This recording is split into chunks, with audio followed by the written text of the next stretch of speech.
Welcome back to the MajinBuusha podcast. This is the third episode you are listening to now on the YouTube channel of Albion Giants. If you didn't know, we just had a tournament happen this past weekend. The Albion Giants inaugural tournament. It was a fantastic showing. Thank you so much to everybody involved in the making and the playing of that tournament. There's highlight videos and of course the entire tournament that was broadcast available on YouTube and the Twitch channel of Albion Giants.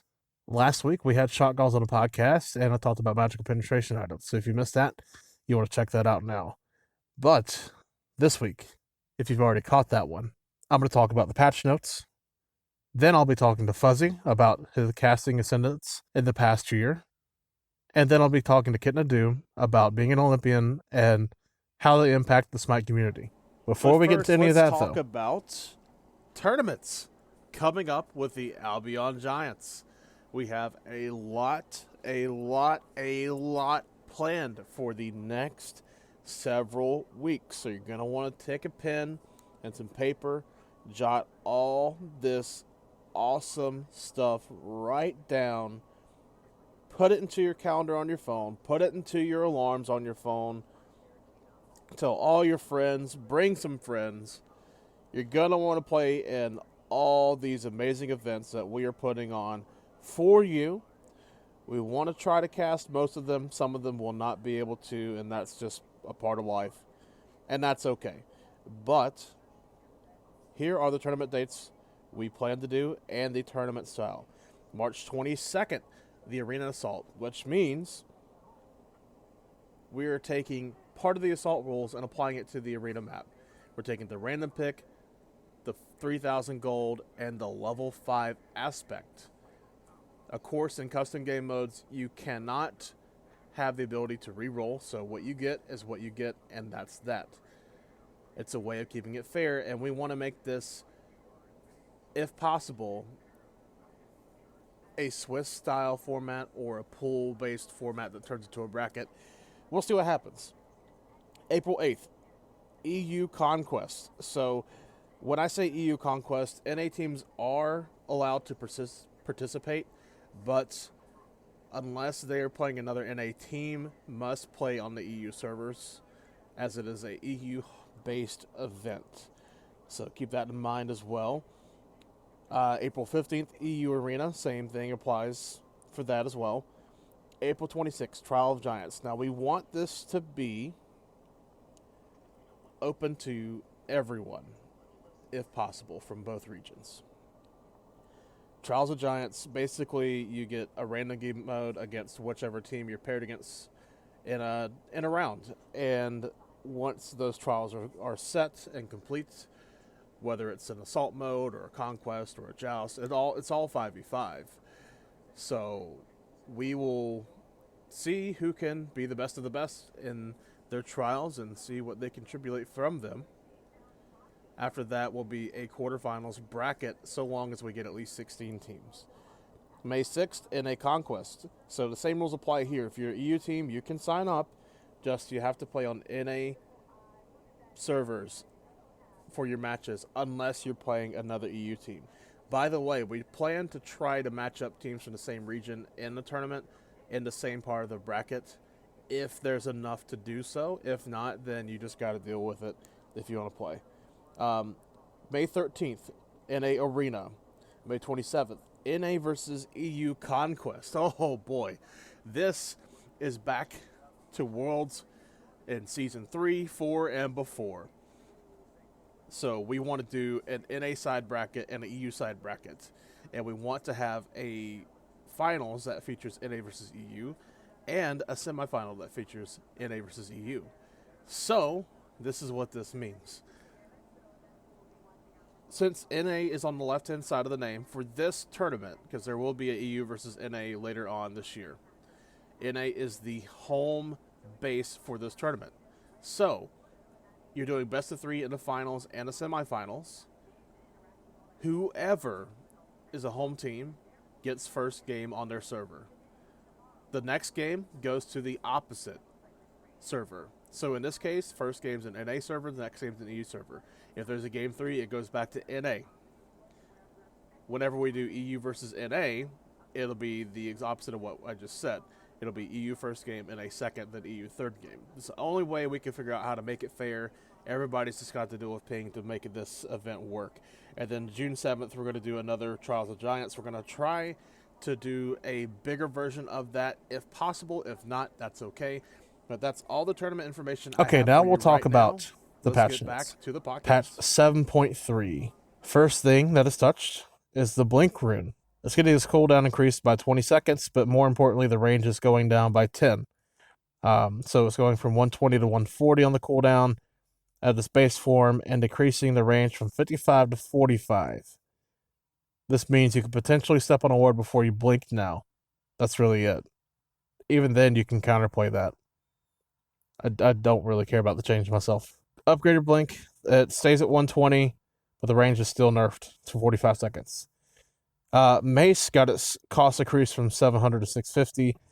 Basically, Morningstar was the only way that you could buy the new Hand of the Gods consumable and still be able to buy a pot. That's basically what happened here. Now, what they didn't do is do the same thing for Katana, and I think they should have for the characters that really want to go into like Golden Blade very early. Like a Bakasura, sometimes a Kali, sometimes a Nemesis, sometimes a Mercury. Though right now you wouldn't be building on Mercury, but that's besides the point. On to the next change. Shoes of the Magi. Remember when they changed Shoes of the Magi, they gave it 20 magical power additionally to the 55 I already had. They took away the 10 pin, right? And thought, oh my god, you're going to do the same damage. That's not how that works, okay? That's not how that works. Penetration is the number one thing you want in this game to be able to deal damage to squishy characters. What they did do is they did add 100 mana on this patch. They also added 8% lifesteal. That means magical ADCs can use this effectively. Also, picks like Hades, maybe Zonkui, they can use these shoes. Anubis can use these shoes. There's at least 7 gods that can use this, right? Maybe there's more. We'll find out at some point. Transcendence. The base form of Transcendence will now no longer provide 10% cooldown. It will provide it when it has been stacked. Basically, there were some junglers going Transcendence after boots, getting the cooldown, getting the mana. It already gives you a lot of power and the MP5. And they want to have more items built in that second slot. That's basically what this change is doing. You can still buy it third, fourth, whatever. It's not going to be as good if you bought it second item overall anymore. At least in the jungle. ADC, it might not matter much if you're going Hasi anyway, so whatever. Kulkin, another nerf. This time, the power gained from the mana and his passive is reduced from 5% to 4%. Also, Spirit of the Night wins. His ultimate going back up from 70 to 90 seconds. This is kind of impactful. I don't think I really care that much. You buy cooldown boots, and if you can buy another item like Deso or Mirrodin, you got 20% cooldown. You're right back to where you were. So I personally don't really care about this change. You weren't really building cooldown on him in the first place. I think he's still a top mage, but we'll see how this goes. Last week, I talked about Nemesis and how bad she was, and guess what? Her Slice and Dice got a decreased cooldown from 13 to 11. I don't know if it's going to be enough, but we'll see. She definitely needed some sort of love. I'm willing to give that a chance. Odin. They're decreasing the power scaling on Raven Shout, his 2, and Gungnir's Might, his 3, and increasing his ultimate from 75 seconds to 90 seconds.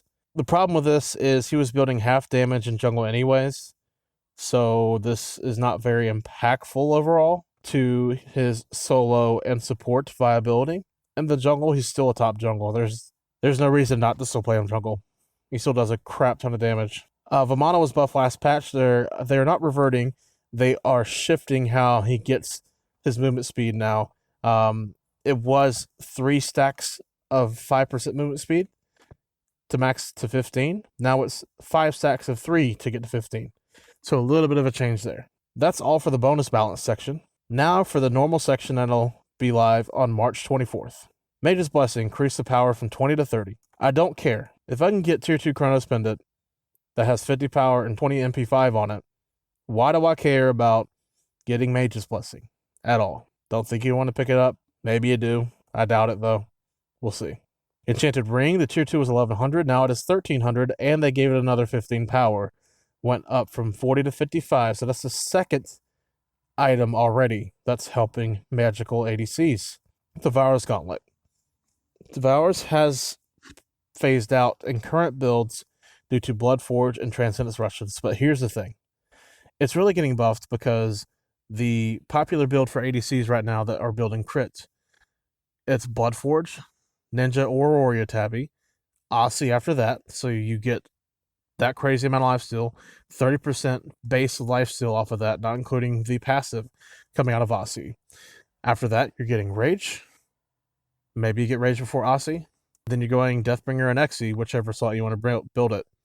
That's how the builds were going for crit. Now, they're saying, let's buff Devourers from the base form of 10% to 15%. So now, once you stack it, you're up to 29% lifesteal. So what this does is basically now you can go Devourers, Ninja or Warrior Tabby, whatever you prefer, Rage, and then a combination of Aussie, Xe, and Deathbringer. And then late game with the builds, you want Wind Demon or Poison Star. That's all it really did. But even so, like eventually, if you might still like the Bloodforge Rush anyway, I think it gives you 3 options to go, 2 stacking options and 1 Bloodforge. And even in the Transcendence build, you would often go Bloodforge 3rd or 4th slot anyway, so I don't know. I think more hunters will be picking up Devourers. I'm not sure how much though. Aphrodite, 2 buffs here. Reduce cooldown from Kiss from 16 down to 12, and it's now 14 down to 12. So basically, at each level, she has it 2 seconds or 1.5 seconds quicker, depending on the level she's at. And now there's an initial hit to Lovebirds, which goes up from 15 to 55 power plus 15% of your magical power.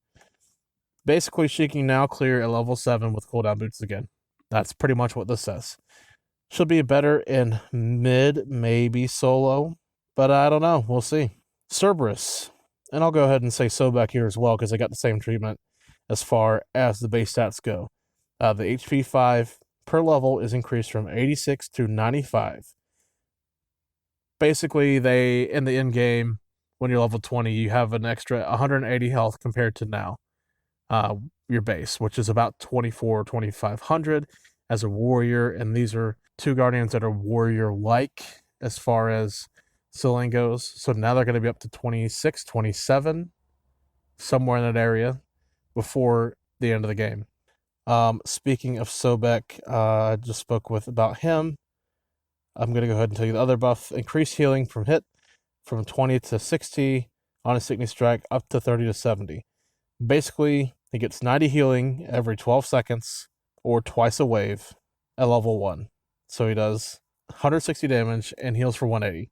That's basically what his buff does. That's really it. Guan Yu. Remove the camera lock from the Warrior's Will, which is his dash. Don't know that this is going to change that much, but it is pretty cool for those who have wanted this request for a long time. We'll see how it goes. Merlin got a nerf on his Dragonfire. Reduced the magical power scaling from 25% to 20%. Affect him a little bit. It won't be too bad. The same thing on his Mastery, going from 20% to 15%. Definitely a little touch there. He's still a top mage. Don't know that that's going to matter much of a nerf. We'll see. Nuwa increased the base movement speed of her clay soldiers from 365.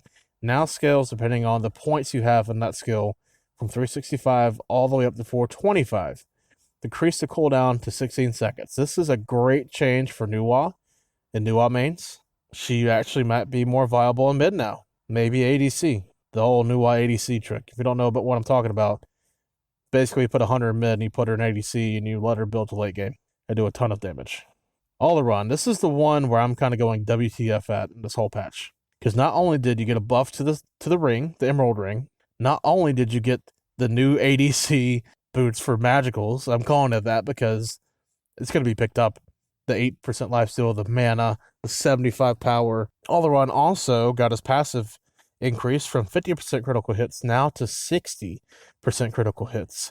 His 1 now hits 290 at max rank instead of 280. His 3 also got buffed from 20% slow to 30% slow. Aloran was already good. The thing is, the way you beat magical ADCs is you build health. They don't have chin size. They've got something else instead, and the Telkines, but they don't have chin size. They don't eat through your health. That's how you counter magical ADCs. As a jungler, as a support, and as a solo laner. You just build more health. He's going to be a lot better. I don't know if he'll be top, but he's going to be a lot better. This is the other WTF of the patch for me. Persephone getting buffed. She has the lowest win rate in the game, so now they're wanting to make her more player friendly. Increase the pre-fire on her harvest. Increased the minimum distance in between from 5 to 2.5 units. Sprout has now decreased time of the base harvest plant to evolve from 4 seconds to 2.5. Flower decreased the base harvest time to take 16 seconds instead of 24. Decreased the chase time from 3 seconds to 2.2 seconds, which increased movement speed from 440 to 600. Okay, so that's why they did the time change. It's because they increased the freaking movement speed to as fast as Mercury can run with 3 movement speed items. Okay. Whew. On her ultimate. Decreased speed at which the tether will reach out to you by 50%, so that's a nerf. Decreased attack speed penalty from 20 to 30 to 15% on all ranks. So Grasp of Death is nerfed, but she got this stupid buff to go with it, and it makes no sense to me. I'm not going to waste more time talking about it. Soul, the other magical hunter that got touched this patch, her passive now loses health 25% less. Soul loses heat not quite as fast as she used to. They decreased the speed by 25%. Radiance no longer causes minion hit reactions or the knockback that it does. I'm so glad that they took that out finally. Now you can actually clear when you're by yourself and your 2 doesn't clear everything because you control and miss it. Supernova, decreased time between shots from 0.24 to 0.18 seconds. That's actually a pretty big deal. Increasing the heat gain from this ability from 10 to 40. So basically, she just doesn't... This patch is huge for Soul. She doesn't lose her passive ever after the first 5 minutes of the game. 6-7 minutes of the game. You can now go choose a Magi that has lifesteal on it now and go chrono spend it so that you can always make sure her passive is active at all times. You can then go into Demonic Grip. You can still build a lifesteal item later on. You could probably go Pythagoreans since it has some more pin on it. You can still go Typhons, of course. You still go Telkines. You still build whatever else you want. Soul's about to be really good. She's about to be really freaking good. All right, so last one on this list, and then there's some PTS changes. Jing Chen, his 2, the root direction at max level has been decreased from 2 seconds to 1.4 seconds. It's close to the same throughout the rest of it. It's a little bit less across the board. But then there's also Sky Cutting Axe, decreased the damage dealt from 65 to 145, down to 60 to 140. Not a big deal there. So now we get to what changed on PTS for Persephone. Her Sprout magical power was decreased from 80% to 75%. Her Flower went from 90% to 85%. The decreased base damage for Grasp of Death went from 195 to 495, down to 175 to 455. So basically they buffed her and she went crazy. But that's the patch notes, everybody. Tell me what you think about them. Leave a comment below and let me know if you agree or disagree with anything I said. Ladies and gentlemen, my next guest, one of the best hypecasters you'll ever find in Smite. He is amazing at what he does, and guess what? He's only going to get better because he's being trained under a Hindu man and all those members in the pro scene because he's on the amateur team for Smite, and I cannot wait to listen to him that first time in that first match. He's amazing at what he does. He's an even more beautiful person and a handsome face. My guest is Fuzzy. My first question for you, Fuzzy, is what's the first memory you have about Smite? So, the very first memory that I have of Smite had to have been, it had to have been Cognitive Prime, the MLC Stealth and Bara and that squad winning Worlds. And I just kind of stumbled upon it. I had played Beta Smite, I guess, when there was still like side lanes. and side jungles when Kali was released, but I didn't really like it. I was just like, like a friend of mine said that it was a fun game to play, and I was like, okay, I could like see how this is fun. But no, well, after that and like seeing the esport and everything, I was like, oh, that's pretty stinking cool. And I got playing into it, and then I just kind of fell in love with it, like kind of again, because I don't think I had a falling out with it necessarily. I think it was more of like I wasn't a big MOBA person at the time, if that makes sense. Like I was, and probably in high school at the time. Yeah, I think I was like senior year, maybe freshman year of my first college. Like right around that time is when it came out, because it was 7 years ago. So yeah, I'd had to have been senior year. And I just kind of, it's weird to say, because it's like I didn't have time, but I also didn't have a love for video games like I do now. So my next question for you is, why Smite? Oh, it's I mean, I've met some of my greatest friends from Smite. So for me, it was more of a choice. So right around my senior year, like my parents got a divorce, or they were telling me that they were getting a divorce. So obviously I had the depression and all of that stuff, and I didn't really find a healthy outlet for that, is a good way to put that.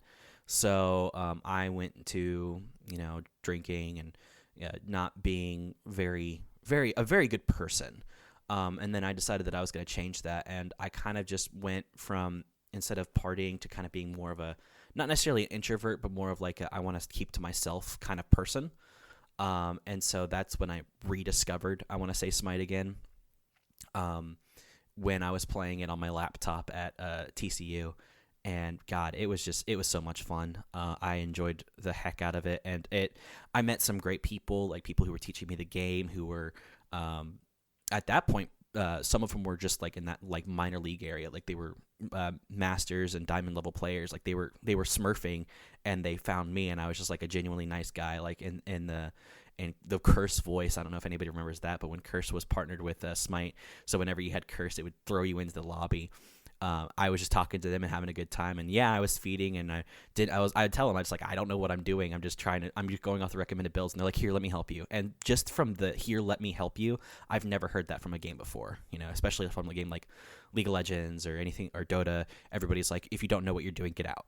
But with Smite, it was like, here, let me help you. And that warming and open, like, game community is just kind of what kept me in the game. So Fuzzy, the first time I ever met you, you were playing solo lane, but right. If I'm right, that's not your main role. Is it an ADC, or am I wrong? I main ADC. That's where I've kind of lived and bred. I actually used to main support back in Season 2, and I was on a Smite console team that placed 9th. So we missed the world's cutoff by 1 place. And then, so we were technically considered alternates, but we never really went. But no, it was a fun time. So I played support, and then right around then I was like, man, I don't feel like I'm can carry the games that I can. So I switched to carry, and then I kind of just fell in love with carry for the rest of the time.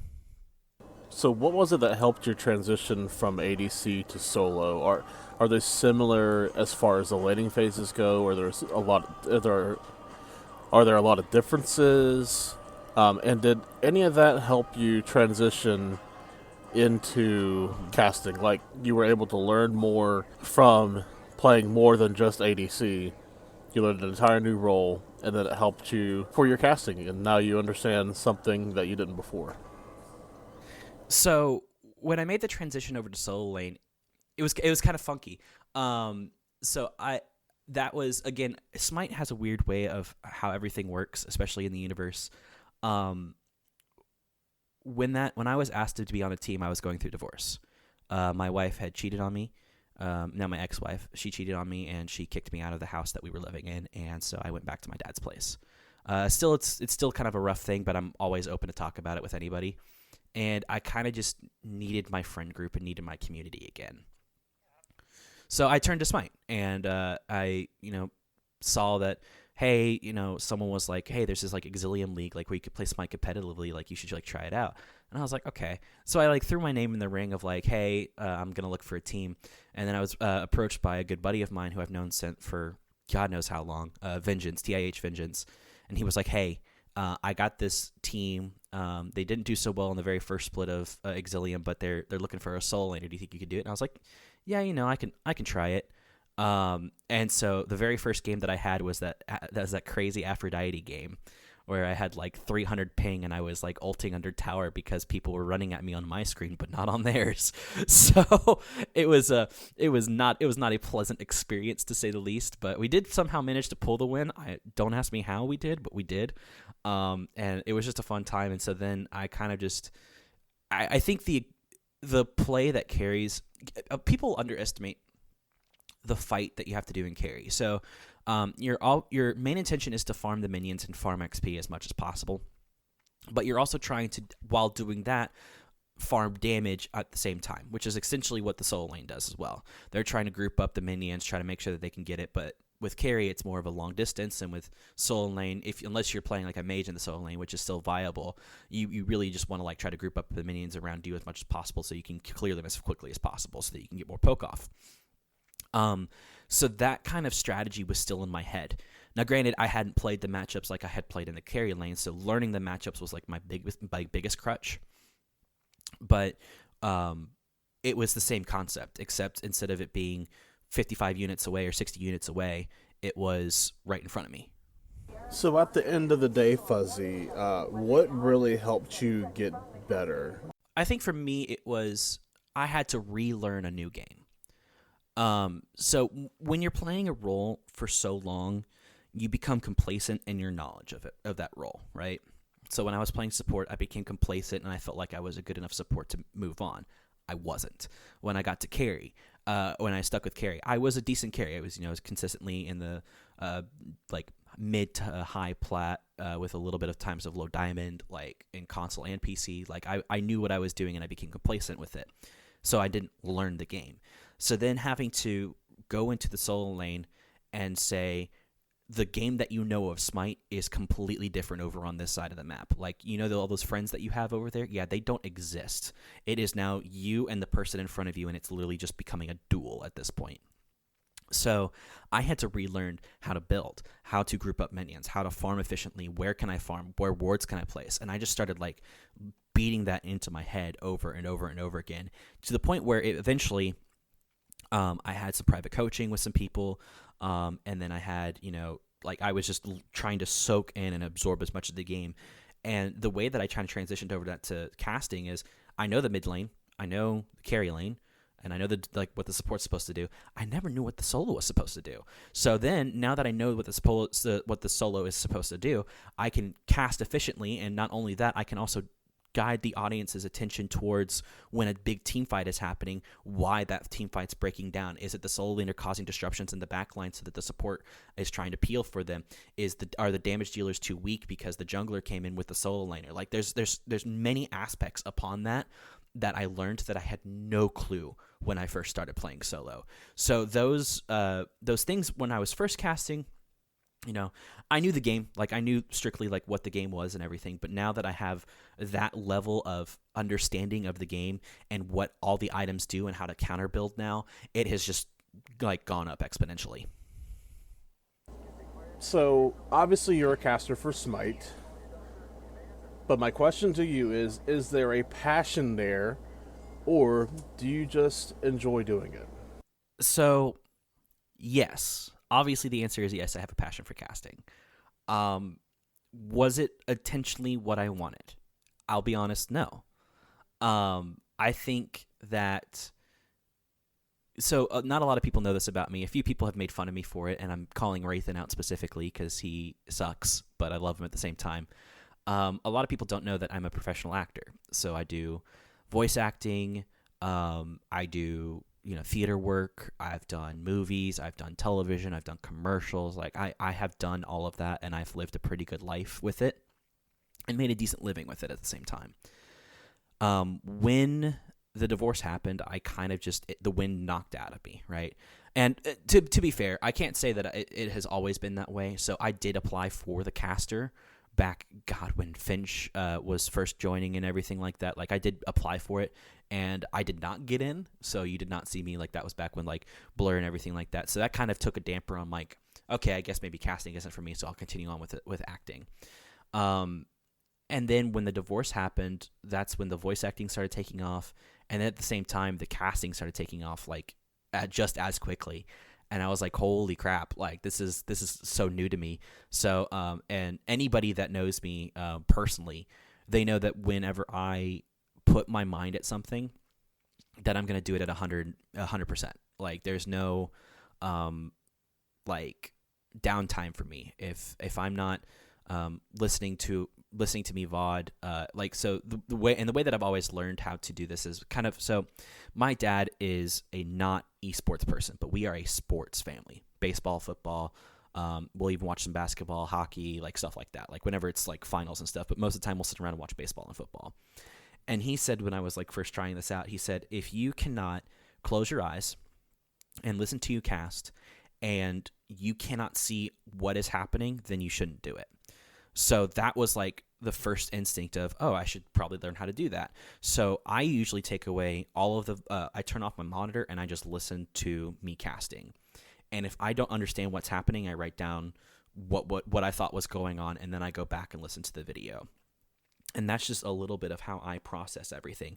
I'll usually watch a VOD of me casting like one game, maybe 8 to 10 times before I go on to the next one and come up with a list of like 50 things that I need to improve on, or 50 things that I did decent on. And so that's kind of how I've always approached it. It's the same way for acting. It's the same way for voice acting. I go in prepared whenever that happens, and then I review internally everything that happened while that was happening and try to improve on it the next time for the next group of people. So do you ever have a moment where you're in the middle of a team fight and you're calling, the wrong ability? Oh, yeah. For a god. Yeah. So think about calling Groggy Strike overhead smash. Like, come on, man. Yeah, that's 100% what I was doing, but I also have a legitimate reason for that, sir. I know you have a legitimate reason for that, and that's cool, but I know, like, I'll be in the middle of a team fight, I forget what Mystic Rush is called for Robin, his ultimate, and I'll be like, yes. Like, stuck for a second, and that's just a thing. Yes, and there is something happening with my hair. We're trying to figure out if I dye it or shave it off. That's the current topic. I do have to keep it nice and clean for a wedding that I have to go to this weekend. The weekend that we're recording this, but the hair will be either dyed or cut off at some point within the next week. So obviously that's because you raised $6,200 for the Obey charity event along with the OCL staff. But is there a poll somewhere people can vote what they want? No. So it mostly goes into my girlfriend. Oh, yeah, can't piss her off, right? Yeah, so she has a little bit of say. Mom's got a little bit of say. Dad doesn't care. But I think I'm gonna put a Twitter poll out once I kind of get a okay from the girlfriend. Like, obviously she knows that it's for a good cause, and obviously she knows that it's a decision that I chose to make. And the people that we were raising those money for, which was St. Jude's, those kids did not have the choice to do what they're going through. So to be with them in that aspect of, even if it's like just shaving my head to say, hey, I'm with you to support you, like that's all it is. I think to those kids, that's everything, and to those families, that's everything. And that's kind of the same reason why I did what I did with the ghost pepper hot sauce. That was stupid of me, but I did it because it was just something fun, and it was a good incentive. Imagine being a guy doing something for charity, and your choice is to do ghost peppers on crackers. Like, what are you doing, man? Would you have done something differently instead of that? Of course not. Okay, that's what I thought, just checking. Something I thought was really funny is after somebody said, oh no, they're going to donate $30 and have to do this again, and then people would donate it $29.99 so they didn't have to do it. That was just great. Oh, it was man. Great trolling. Yeah, absolutely. That it was great. It's just great that they did it for, a cause like that, but to try to help you not have to eat all those things as well. And Supersonic Blur doing the lemon Worcestershire shots as well. Do you ever pause or stutter in team fights? Yeah, it happens all the time. And the way to get over it is to not think about it. It's a weird thing. So in acting, it's called getting into your head, or being too self-aware. When you're casting, and I think this goes for any sort of entertainment. So casting, acting, voiceover, whatever you want to do with your life. If you get too in your head about certain things, you diminish what you're trying to do. So, yes, there will be moments where I'm like, I call it overhead smash instead of groggy strike. There'll be moments where I forget, Mystic Rush, and I'll just say Robin's flying. And like, it's better to be, in my opinion, it's better to be more of a, it's better to visually see what's like in your head, visually see what's happening, than immediately know every single ability. Yes, it is good to know every single ability and what they do, but I think it's more important I think it's more important to understand what the ability will do rather than what the ability's name is in my mind. Definitely be some team fights where I'm like I'm stopped, I'm stuttered, and I can't remember what Robin's ultimate is, which I'm pretty sure now is Mystic Rush. It's Mystic Rush, yeah. Yeah, for sure. But if you're sitting there for a few seconds, like, you've ruined a lot of the cast, actually. Yep, and then by the time that happens, it's too late. Like, whatever occurred, you're already 3 seconds behind the team fight. So that's the biggest issue any new caster will do. And I went through this hurdle. Like, it took me months to figure that out. I can't remember the game specifically, but there are moments where I have a stutter. And I do know that it happens. So 90% of the time what will happen is my mouth will move faster than my brain. And that's in life, and that's in everything that I've ever done. So for me, what I try to do is I try to take a step back and cast about a half a second to a second behind of what is happening on the screen. And the reason is so that my brain can process it and my mouth can speak it as quickly as possible and as correctly as possible. Obviously, there is no such thing as a perfect cast. Everybody has problems, from Joe Buck and Troy Aikman, from football all the way down to the amateurs who you've never heard of before in the esport that doesn't exist, to the game that's got a very low population and a very low community. Like, everybody has the same issues. You just literally cannot think about it. It's okay in the space to understand like it happened, maybe mentally mark it for later, but don't get yourself hung up on it, because if you get yourself hung up on it, then your performance just drops, and it drops off in energy, it drops off in correctness, and you always start second guessing yourself, and the casters can realize it. For me, it was I remember if it was a Smite Prime game. It was one of the first ones I did, and what happened was there was a large storm in where I was staying, and so the internet and the power was just going in and out, in and out, in and out, in and out, and it was affecting the cast. And because it affected the cast and the perfectionist that I am, it affected me. So I started getting angry. I started being in my head, because I was trying not to let that emotion and that anger and that nervous energy ball up in my head and come out on the microphone, and it did. And then it was just to the point where the power just went out, and I said, screw it, I'm done. And so I told Jithens, I was like, hey, I literally can't do this anymore because of the power issue. And I was so upset. I was devastated. Like, it took all of me to come back the next week and try again. Like, there was that voice in my head that said, you will never do this again. You were awful. And you just have to ignore that voice and listen back to what you did wrong to come back to being, yeah, you did this wrong, but look at all the things you did right. Like, even though you were still so stuck in your head about that, you still casted right. You still had funny moments. You still were doing the correct stuff and having good conversations with your chair too. It was all still there. You just have to realize that you cannot always be in your head. So is there a perfect cast to you? Because there's some times where I felt like, man, that was great, and you watch it back, and then you might feel a little bit differently, but sometimes maybe not. Maybe you still thought it was really, really solid, and it was just nothing differently that you could do to make it that much better. So what are your thoughts on that? Because I don't know if there actually is a such thing as a perfect cast or not, but I enjoy thinking that there can be, could be, or has been. But what do you think about perfect cast? Have you ever been involved in one yourself that you think, oh my God, this was flawless? This is something that we can repeat again in the future if we really work at it? Or is it just something that you're always going to have to work on regardless of how good you think you are? Well, there's a difference between a perfect cast and a perfect moment. There will always be perfect moments, right? So MLC stealth ripping into the back line. You hear, I think there was the new one was like Bel Air from Aggro, like in one of the clips, and then like or Neil Mall. I can't remember which one it was, but there's always these perfect moments. But there will never, ever in the history of any game, football all the way to esports with Dota 2, League of Legends, there will never be a perfect cast.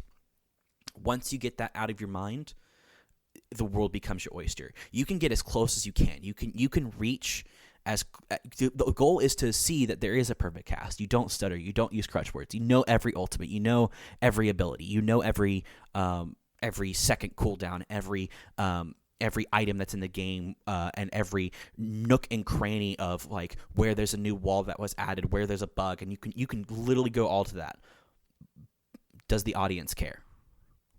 And that's what you should answer. And that's what you should ask yourself, right? Does the audience care about all that stuff? And if you can't answer that with an immediate yes or no, why should I talk about it? Because yes, you can be so knowledgeable about a game, but the audience just doesn't care because they want to know what's happening here and now. And even when you're saying what's here and now, you have to realize that a perfect cast would be 30 minutes back and forth. Everything's going great. There's team fights switching off between your chair 1 and chair 2. Everything's going so smoothly, and there are moments of perfection. Like I can go back on AVGL cast and listen to JMac and I have moments of perfection. But the cast itself wasn't perfect. I didn't say the right stats. I didn't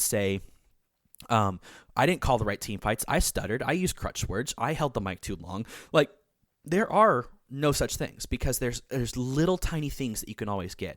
And it's kind of like the reason why I like theater is because there are no perfect shows. There's always a technical glitch. One light is out. A stagehand didn't set the prop correctly, so an actor was late by 0.5 seconds from what the director wanted.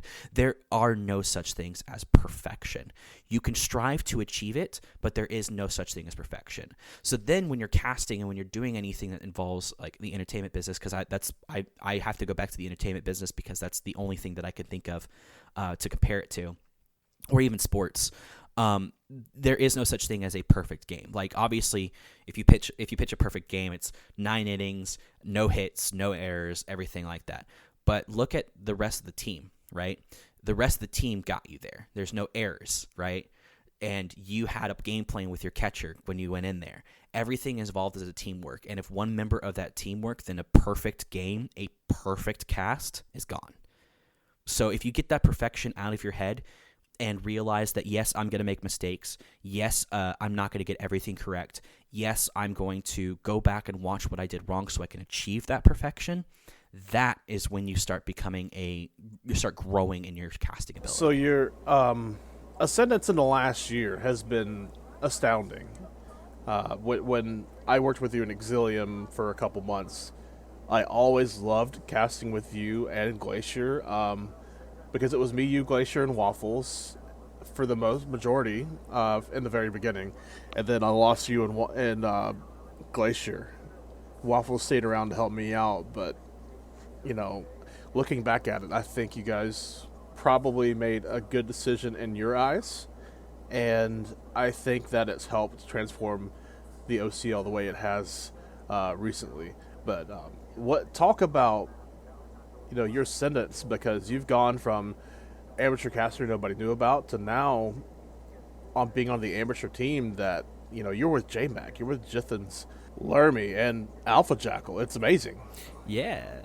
So right now, I think it was back in December, Hindu and JMac kind of approached me to do this thing for the SEC, and I was like, hell yeah!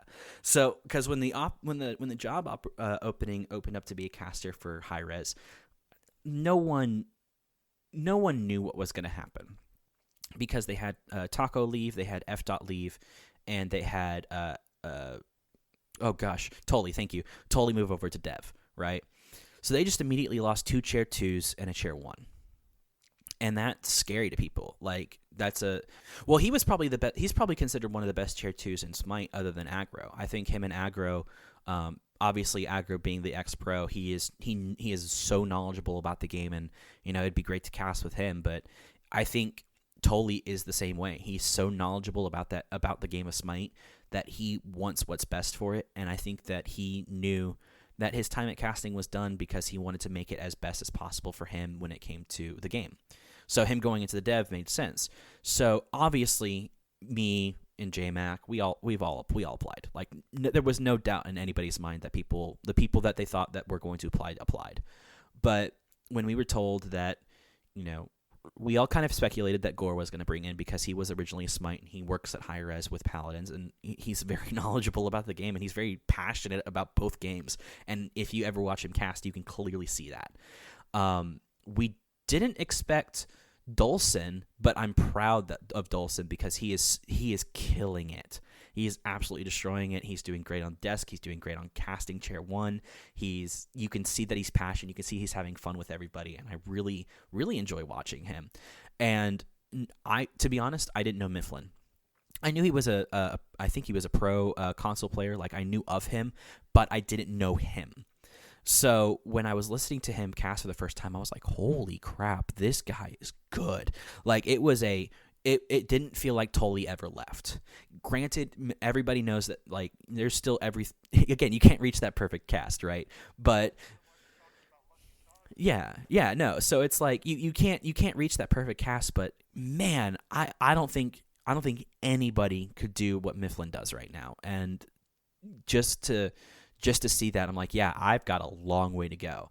So then when I was approached to do this amateur team, I was like, hell yeah, because not only do I get to, you know, work with some of the best people that I know, you know, Alpha Jackal, Lermy, JMac, myself, and Jithens, Hindu is helping us. Hindu is teaching us. Hindu is literally sitting down and saying, okay, tell me what you did wrong. And then we'll give him a list. And he goes, okay, so what should you prioritize with this? And I go, okay, I want to prioritize this. Great, do it. And if I hear it, I'll let you know. And I've had back and forth with Hindus about my specific stuff consistently on cast. And he's seeing an improvement over the weeks because I'm writing it down and I'm showing him and everything like that. And same with JMac. Like JMac's casting is getting out of this world. Like people were saying that he's so good, he's gotten like 10 times better in the past like 3 weeks. Lermy is a solid chair 2, like one of the best. And she's grown exponentially where she's now doing her own tournaments. She's casting, she's having more fun with it. And then of course Alpha, who was a SML coach for years, or SPL coach for years, excuse me. Being able to use his game knowledge to cast. Me casting with him personally has been truly amazing because we're able to have a good back and forth while he's on the opposite side of the world. We're still having a good time. And it's so awesome that they're doing this and that they're trying to rebuild and revitalize the amateur scene, not only in casting, but also in Smite as well. And I think that anybody, if you have a passion for it, please go to the OCL. They are desperate. They're desperate for casters because they cast on Thursdays and Fridays, and I think some Saturdays, that they need the help. They need all the help they can get. It doesn't matter if you're brand new to it or not. If you're brand new to it, I'm there. JMac's there. Lermy's in there. I think Alpha might be in there as well. We're always around to help you guys out and help out people who are trying to new. Granted, sometimes scheduling gets a little confusing, so we're trying to get all that worked out because we're all busy people and we all have lives. But if you have the time and the dedication and the will and the drive to do it, just do it. I mean, cast for OCL, cast for, you know, I know Albion's doing their tournament, which I'm so excited to cast with you again, Majin. I can't wait because we're recording this beforehand. But that tournament's coming up, so if reach out to Jithens. You know, he taught me almost everything I know right now about casting. Like they're out there and they are not going to turn you away. They'll turn you into the direction that you need to go to, and if you follow their direction, trust me, you'll be in my shoes in half the time it took me. You know, it's just still crazy to think about. It's been a full year since I last casted with you, man. It's been a year, yeah. It's been crazy. Yeah. So were you casting other things, or were you aware of the Smite game itself before you started casting, or how did all that transpire? Well, and the other thing too is that like I had no clue about any of the Smite community before I started casting. Like I was a peon among the people, right? Like I was a plebeian. I was the lowest of the low and almost like an untouchable, to the point now where I'm up with JMac and like Laramie and Alpha, like what the heck? And then like of course there's you there too. There's Jithens, there's Glacier, there's Odescu, there's Wraithen, there's all these people that are in the community that people know about, but they just don't reach out and ask questions to. So like honestly, my Twitter DMs are always open. You can follow me there. My Discord DMs are always open. I will talk casting. I will talk life. I will talk you off of a cliff, and I will praise you on your highest moments. Like it does not matter. There's always someone that's going to be there, and I'm always going to be there for my Smite community, man. So a casting moment I'll never forget is when we had JMac and you on a Sunday cast a few games, and there was an off-wash stun, conditional stun at that set up a double kill off of a final judgment coming out from Thoth, and you and JMac lost your minds, and I did. I remember that. That was God, when was that? That had to have been like week 3, somewhere around there. I do remember it was a Thoth, and he got a double kill off his final judgment, and I lost my mind. And it's something that I can say I do lose my mind a lot, but to the point where I lost my mind on a cast while my chair 1 was casting over me. I felt embarrassed, but J-Mac approached me. He was like, dude, that was hype. And I was like, good, because I'm a hype guy. Like, that's who I am. And seeing a double kill off a final judgment when Thoth was like surrounded by 3 people was just nutty. I remember that. So the ghost peppers, man, how many? Oh God. I knew this was coming. Yeah, so I went out on, it had to have been Friday afternoon. I went out. There's a hot sauce place like 6 miles away from where I live, and I drove up there and I went to go check it out. And I was like, I don't want a Carolina Reaper, but I want to be miserable. And he goes, I got what you need. And he goes in the back and he pulls out a wing sauce it's like a ghost pepper wing sauce. And I went, perfect. Now, me, being the idiot that I am, didn't realize how hot a ghost pepper was. So on Friday, I did every $5. You can, if you donate $5 while I'm streaming, you not only can do like one of the ascendants, like pick a god, pick a build, but I will eat a ghost pepper cracker on stream. And I think through that night, I ended up eating 32, 31, somewhere around like 30-ish crackers, to the point where I couldn't eat crackers because I was getting so sick.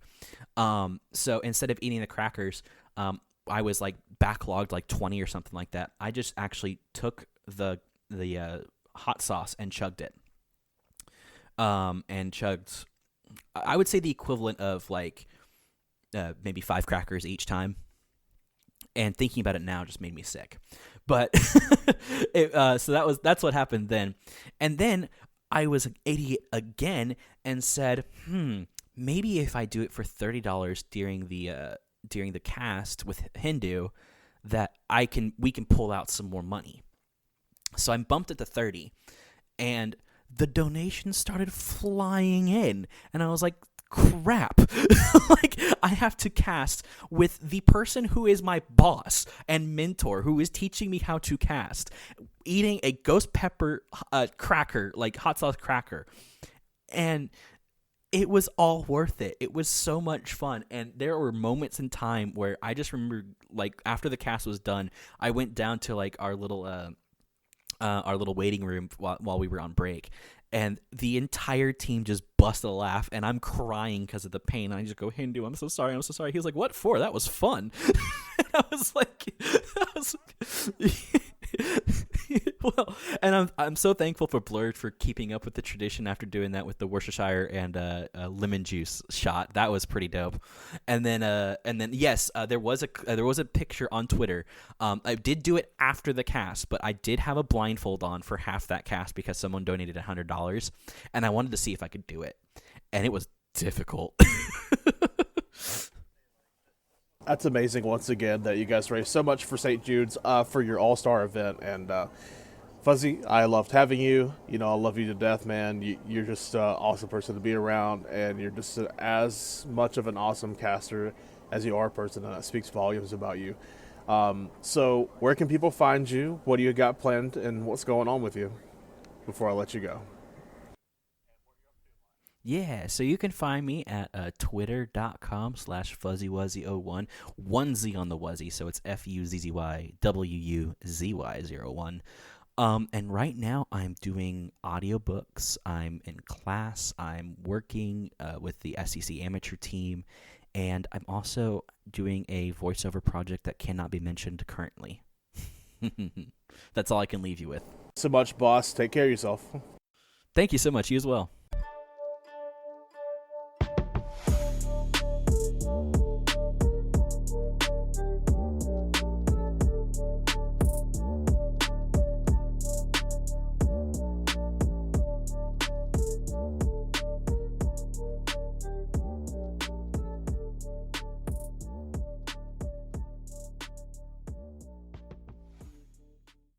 My next and final guest on today's podcast, Miss KittenOfDoom. She's been an Olympian 2 times now, the inaugural season last year, and of course this season as well. Kitten, thank you for joining me. Hello. It's nice to talk to you. Absolutely, it's been a couple of reschedules what we had to go through, but we finally got to this. Yep, we're here, and that's all that matters. Absolutely. So, first question I generally ask is, I got into Smite because a roommate got me into Smite, basically. When I was working at him at a job, and he asked me if I liked mythology, and that was one of my favorite things about history in high school. So I was like, yeah, of course. And so he showed me this game. I fell in love with it, and I've been playing it ever since. So, what led you to play Smite?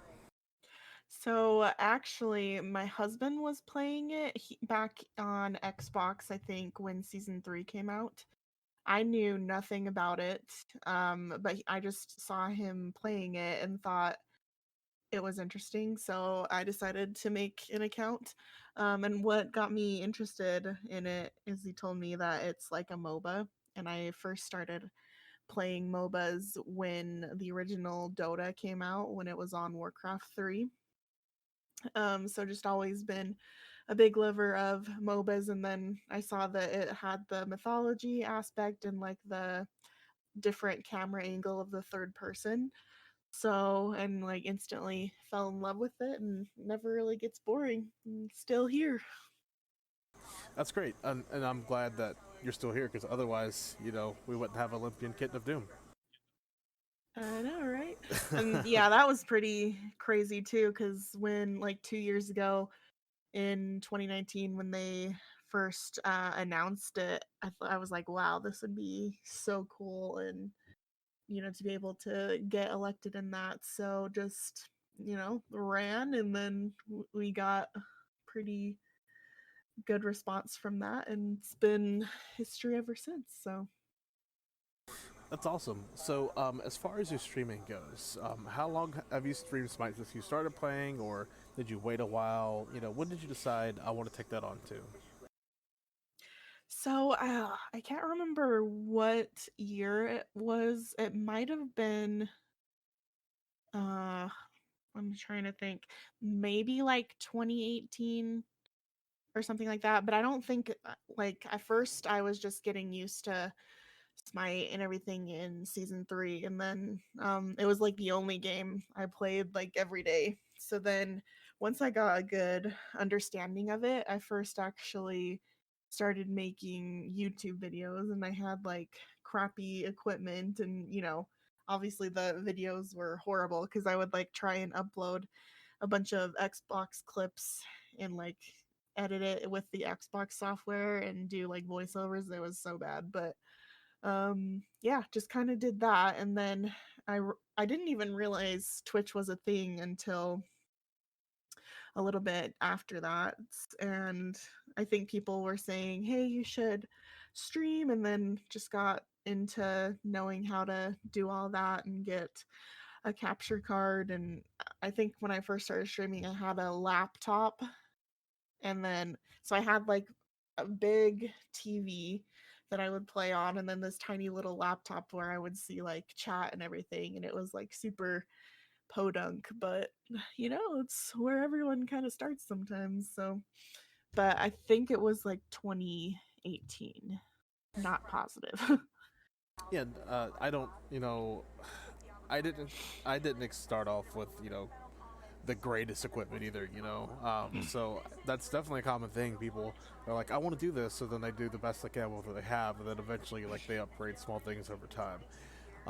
As far as gods go, like, what are some of your favorite gods and why?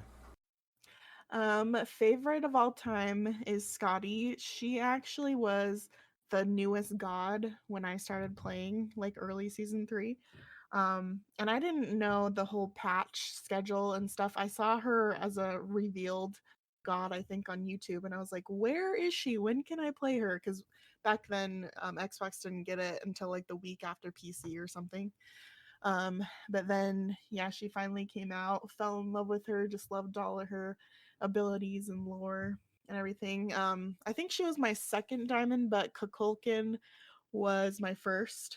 He was just a bunch of fun, but he'll always have a special place in my heart. But I think main ones that I really love are Scotty, Kukulkan, Medusa, and then kind of a lot of other mages like Nox, Chonga, Soul, stuff like that.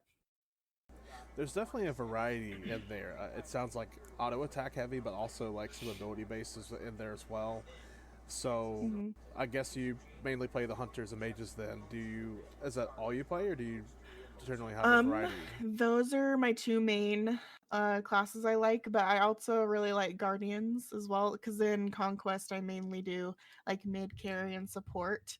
I'm not too big of a fan on like warriors and assassins. I don't think I've ever really been too good on any type of assassins in any game. I kind of just like the range DPS type style.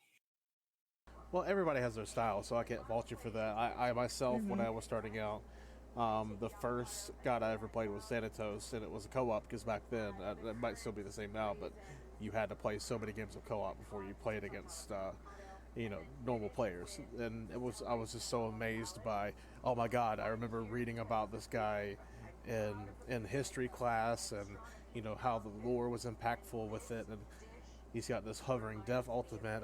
That's an execute. And I'm just like, man, this is just so sick. Like, hmm so was that the same thing with, like, say, Kukulkan or Scotty for you, where maybe you knew about them a little bit and it kind of drew you to them, or did you just pick up and play? I think I mostly just picked up and played. Like my husband's really into like Greek mythology and history.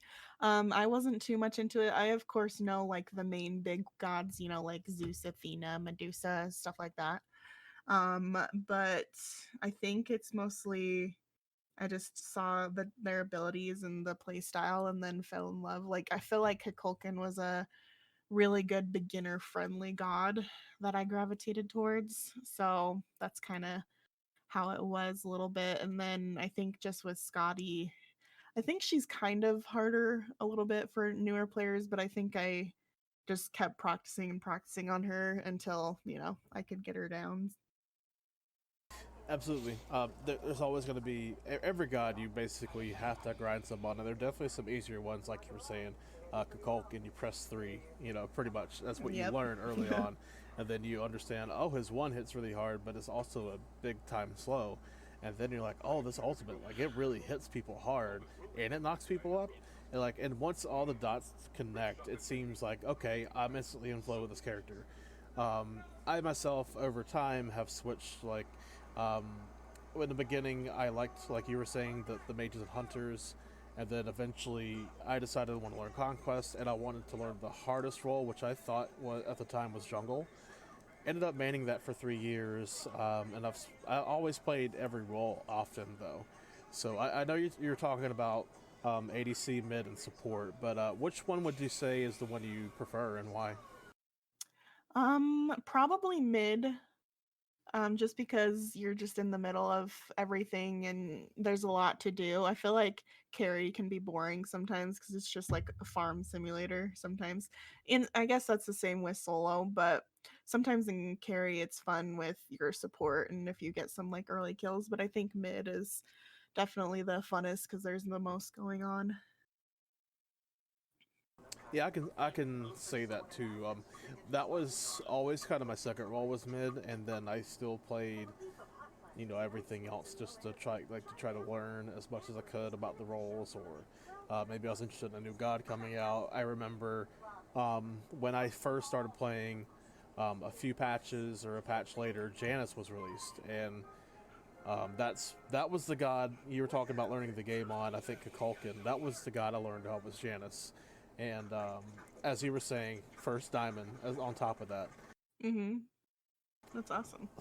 Absolutely. And so, with that being said, I probably took one of the harder mages, and not really meaning to do that, but the Unstable Vortex has had so many changes physically over time to where it would make sense for players, and back then it was super hard to hit.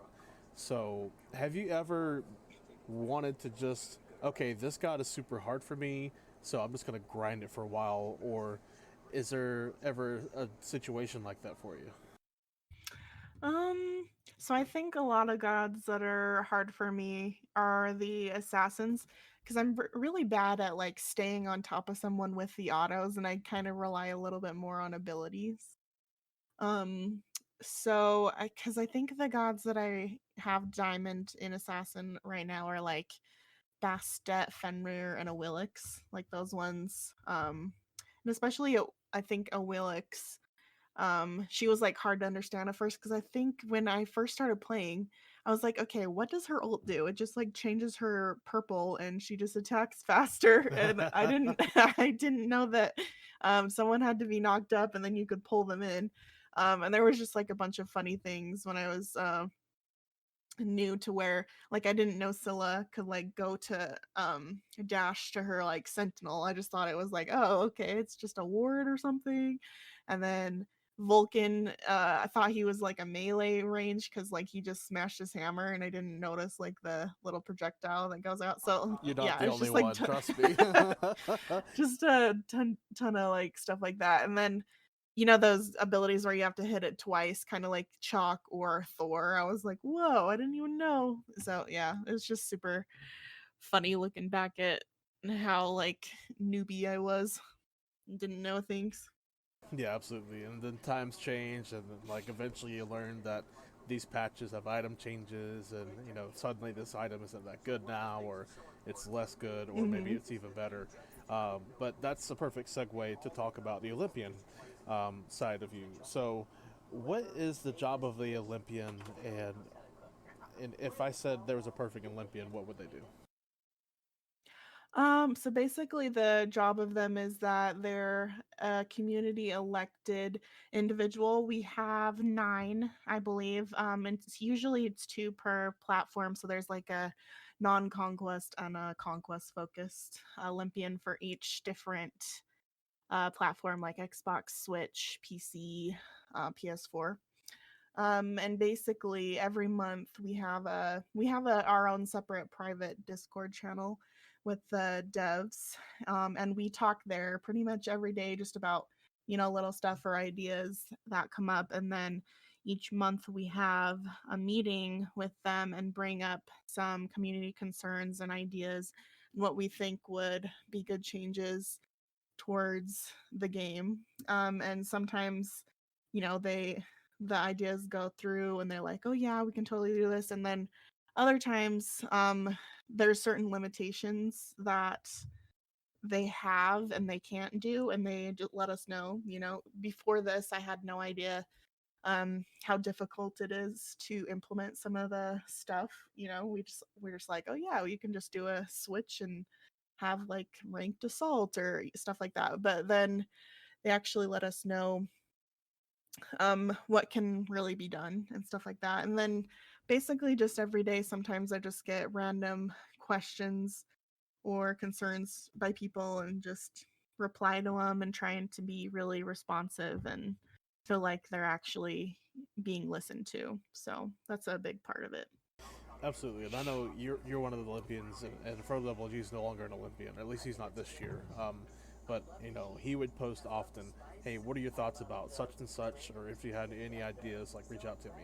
So to him, every time he did that, if there was a patch that went live, I messaged him with all my thoughts about every single thing, and um, that's just because I care so much about what's gone in the game, and I understand you have to change things up to keep the game fresh, and some things need to be overlooked sometimes. But for those people that don't understand, it's not easy to make changes, and you were just hitting on that a little bit. But like, what's one change that you wanted to absolutely do that somebody requested, but you just couldn't do it? I'm thinking. So at first, my things were at the beginning of the year of 2019 to like increase bans. Something else like ranked assault. That's kind of more of like a fun one. Trying to think of some other ones. Oh, like Siege. I wanted them to see if we could just update it or change it to where people are actually interested in doing it again. We actually got them to increase the bans. What can be hard about that is that it affects the pro level. So they have to really think of how it affects the pro matches and stuff like that. But then they actually agreed to do that, and then they agreed to increase the MMR for ranked. Before, when in 2019 when I first came on, they changed it to where it was only solo queue for ranked, and then I got constant feedback saying that everyone hated that because they like playing with their friends and stuff like that. So we kept telling that to the devs, and then they made it to where if you're just around the same MMR, you can still queue with a friend to try and make the matchmaking a little bit better. But for Siege, it was kind of really tough, just because it's always been the game mode that's least popular, and then they have to just spend a ton of like money and resources into seeing if it's a good idea, and then like what if they spend all this and then it's still just as unpopular. um so just kind of stuff like that, and I can't think of anything the top of my head right now, but a lot of it's just with like they don't want to increase the MMR range too much just so it would affect matchmaking and stuff like that. So Yeah, and I was around when you could have 3 people queue back in like season 2, I think it was, in ranked, and uh-huh. you would run up against like adapting Yaman and like Raffer on a queue, right? If you weren't careful, like those kind of things, and you would just instantly lose the game. So when they implemented the change, I hated that was changed to just solo queue, and I had actually you're talking about the MMR. I'd actually had that idea, but never really knew how to like come out with it. And so I just kind of like, I'm not really into the solo queue thing. I hate having 4 randoms. I'll just go back to playing casuals. It was cool. Like, it didn't bother me a lot.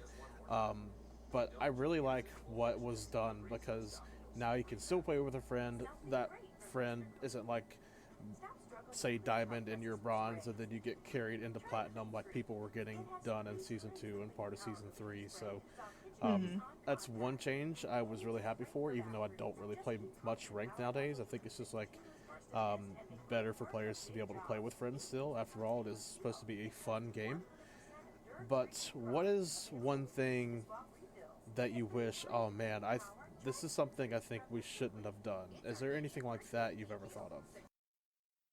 Um, Not really. I think we had like this big Olympian impact post in 2019. And I think I was pretty happy with all of the changes we did last year. So I don't think there really comes anything comes to mind.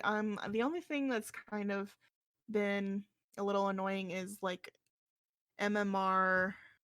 um Sometimes people lose like 200 and something, and then of course that's like a feels bad, and then everyone just hates and thinks it's unfair that you lose that much MMR from a single loss. And sometimes I am kind of like, well, I don't know if we should have let players see their MMR because it's just like a big feels bad. Because if it's just like minus 15 TP, it's like, yeah, okay. But then if you see that big MMR gap, you're like, wow, this system is so dumb, you know? So I think that's like the only thing that would come to mind. I actually agree. I don't think that players really should see their MMR because they're gonna ask the next player, "Hey, what's your MMR anyway?" Or they're gonna go ahead and find a way like Smite Guru or Smite GG or something, and find it outside of it. Inside is Smite. If they can just look at it, "Hey, what's yours right now?" That it's kind of like there's no perfect system, and I think that the community can always be either happy or unhappy regardless of what happens. And I don't think changing it now would be a positive change Yeah. at this point. I think it would just further the negative side of things. So to go on from that, the one thing I was kind of happy about, I mentioned earlier that I sent like every time Fro would post something, hey, here's my thoughts. There was one on there about Safa Mirrodin, and I think the original Safa Mirrodin, when it was going to be released, was like 80 or 90% on the first ability after, and then of course the second one becomes the normal amount of damage. And I thought it was going to be too much, and I thought it needed to be toned down. And eventually, when it got toned down, I felt so good about it because it made me feel like I had a part of correcting something that I felt was right. So, is there like one thing you're like, okay, I really wanted this to happen, and it eventually happened, and it makes me feel so great that it did actually happen? Yeah, I think there's like a couple of things. When in 2019 we didn't have like console, didn't have the custom chat, so we could only VGS. And you know, like how in PC, they can just type to each other outside of VGS and stuff. We finally got console the ability to type to each other. Obviously, that kind of uh sometimes makes the trolls go on a rampage and bad things can be said in there, but I think having that addition was pretty cool that they finally got in, and having just them change from the solo queue to duo queue. Another thing was we can also suggest some skin ideas. Um, and I saw a really cool concept for the Mothman AMC skin from an artist, and I Ooh, actually showed them that, and then they reached out to the artist and worked with them for that skin. So I thought, wow, that was really cool. I got, you know, the skin in the game. And then recently, oh, and we at the summit last year, we helped plan some more skins for the winter chest, like that Daji and the Ice Cerberus. It's like she was like that Christmas Daji with the mm-hmm. tree and stuff, and then the Frostbite Cerberus. We helped put those in too. So yeah, just a ton of little stuff like that, and it's awesome that you get to see the impact in a game that you love so much. So that's why I think the Olympian program is so great, because if you know tell the Olympians and then they actually relay that, then you feel like, wow, I'm being, you know, included in this really cool program. That's awesome that you were able to be a part of 3 skins to get into the game that we just name off the top of the bat. And uh, that's I remember the Mothman one when it came out, and I was like, oh my god, it's so sick. And that's one of the skins. Like if I'm playing AMC, which is not often, but when I do like to play AMC and I see that opportunity to play that skin, like I'm doing it because it's just so cool. It was so good. And I think recently, you know, that Centipede Medusa skin, Hmm. I actually, like, of August and last year, I put in our 2019 Discord, I gave a reference photo of this like woman with like a centipede body, and I was like, Ajax, what do you think about Medusa having a centipede body? And he's like, ew, that's so creepy. I don't know if that would work. And then when I saw it in the last patch notes, I was like, no way. So I actually was talking to the art director, and he's like, yeah, I think you had a little bit of influence on that. And they're, I guess they're kind of a little bit shy of doing really creepy skins like that, because they don't know what the community's gonna, you know, if they're gonna like it or buy it and stuff like that. But I've gotten pretty good feedback that everyone loves how creepy it is. So Well, That was pretty cool too. they also felt that way about the Vulcan skin for so long. The chef skin. That's something, that was requested for like years and years, and people Mm-hmm. always thought it was just like a joke, but actually people really wanted that skin, and that's one of my favorite skins ever made in the game. Like as soon as that's the only skin I can remember. I'm like, I have to have that right now, and like as soon as it launched, I bought it immediately. Like I was like, no, this is the first skin I ever bought straight up, like right away. Yeah, it's so cool that they actually incorporate community concepts and ideas. Because I don't know too many other games that do it as much as they do. They've been doing it a lot more recently with like the April Shower Discordia skin, the Persephone and Cacolan Valentine's ones. They've been, putting tons of artists' avatars in the game. Like I think they've been really on point uh with the community and stuff like that to make them feel a part of the game. It's pretty great. That's awesome, and I have maybe one or two more questions for you, and that'll probably be all for the segment. But my next question, um, I forgot. You ever have those moments? I'm getting old. Oh yeah, I totally do. I'm just getting old. That's all it is. It's cool. It's cool. Oh yeah, what is one request that some people just keep asking for the community that is something that can't be done, and you're just like, oh my god, guys, just please stop. Like this is impossible. Like we've tried this for so many times. I And it think just can't be done. the main one that comes out of my head is just Siege, how they're like, do something with Siege, and we keep relaying that, and I just don't think uh it's almost coming to a point where people want it like removed, because no one plays it. And then, but I know a lot of the Siege mains will not be happy with that. So I don't know.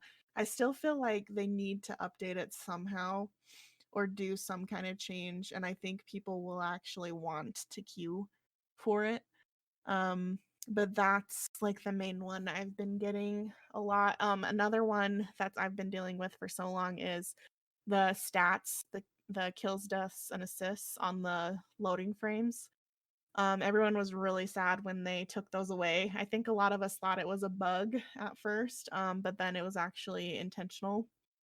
So I always, every year, last year, and even this year, I'm like, hey, just putting this out there again that people want their stats back. So I just don't know if that would be coming anytime soon.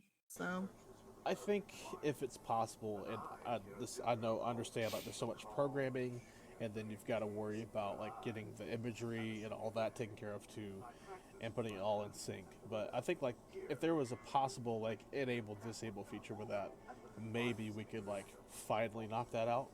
mm-hmm. But once again, it takes so much time and resource and effort, as you were alluding to earlier. So I don't know if that's something that's immediately like on the radar, or that would take in place Yeah. of something else. I think some of the complaints they got about them was it makes the loading frame look too like cluttered. But then if someone doesn't like them, then you have that option to just switch it off. So I think that loading frame tech was pretty like old, and maybe it was like causing some problems and bugs. So that's why they like took it out of there. But yeah, I would hope that sometime maybe this year or next year they would, get some new coding on it so that we could have those back, because it was always fun to flex all your kills and stuff. So my last question for you before we wrap things up: at the end of this year, being an Olympian, and you're going to go through the season, and there's going to be a lot of changes that were helped, or some things that didn't get changed. What is one thing that you want the community to remember about the Olympians this year? I think I just want them to really remember that this position is not paid. It's all like volunteer based. I think I would just want them to kind of like appreciate us. I know like a lot of them do, but there are some people that just being like, wow, you're not doing your job, or like, why aren't you replying to everything I'm saying? And a lot of us work full time, go to school, need to worry about our social media presence because we stream or, have a YouTube or stuff like that. So we have all these other obligations that we have to try and keep up with. So even just saying like, thank you so much for doing what you guys have done and making the game better, or even like, thanks so much for replying and helping me, like that's all we ever really want to hear. And the only thing that's annoying is when people say, try and rag on us, say that we don't do anything or stuff like that. Well, Kitten, I appreciate People you like being that. here. Last thing I want from you is, can you tell people where they can find you? And that's really all. So you can find me on Twitter. It's at KittenOfDoom. The O in the of is a 0. Like someone took the original one that doesn't even tweet or have any followers, so that's, it feels bad. But the on Twitch you can find me at Kitten of Doom. That one is original. I'm glad I got that one. But those are my main 2 platforms, and so yeah, you can mostly find me on those 2. Awesome. Well, thank you so much for joining me today, and we'll catch you soon. And I'm sure I'll be messaging you some ideas later on throughout the year. Awesome. Thank you so much.